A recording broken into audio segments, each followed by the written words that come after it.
relaxing place. Feel it? Mm-hmm. Just allow yourself that sense of, I know that as I self-center, I take my place in awareness of oneness.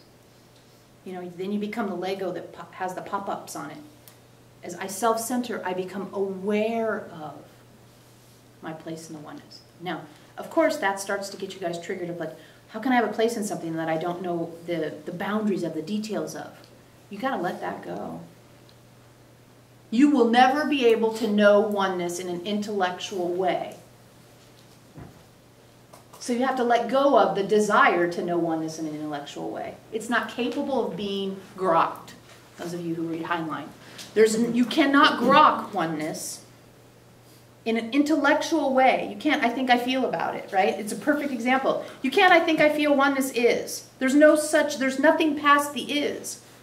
Oneness is an awareness of truth, and it's you guys gave very good examples when you talked about the blooming, when you talked about, Gwen, that sense you get, that falling in love you called it, that sense of, we just like the Lego example, that sense of your little Lego prongs, or, you know, yay, I have Lego prongs.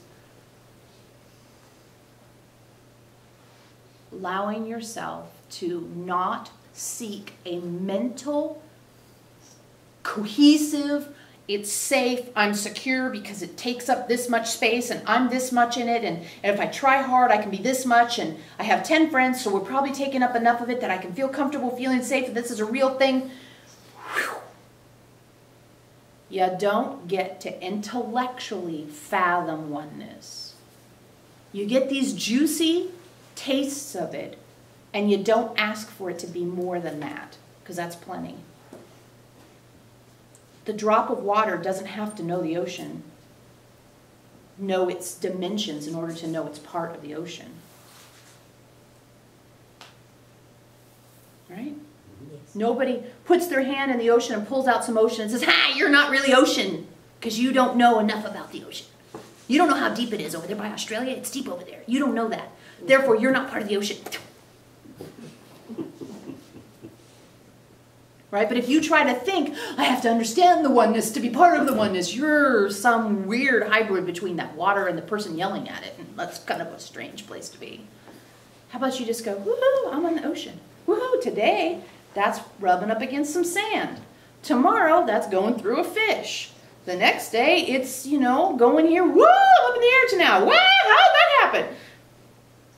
All of those are tastes of being part of the ocean.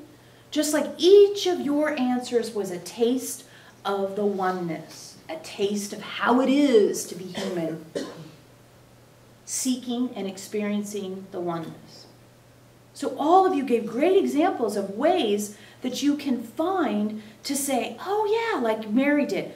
Oh yeah, laughter, wow, I think that should be my answer because laughter is so great. And Richard had a good, nice long list that we gave him a little shit for, but he understands why.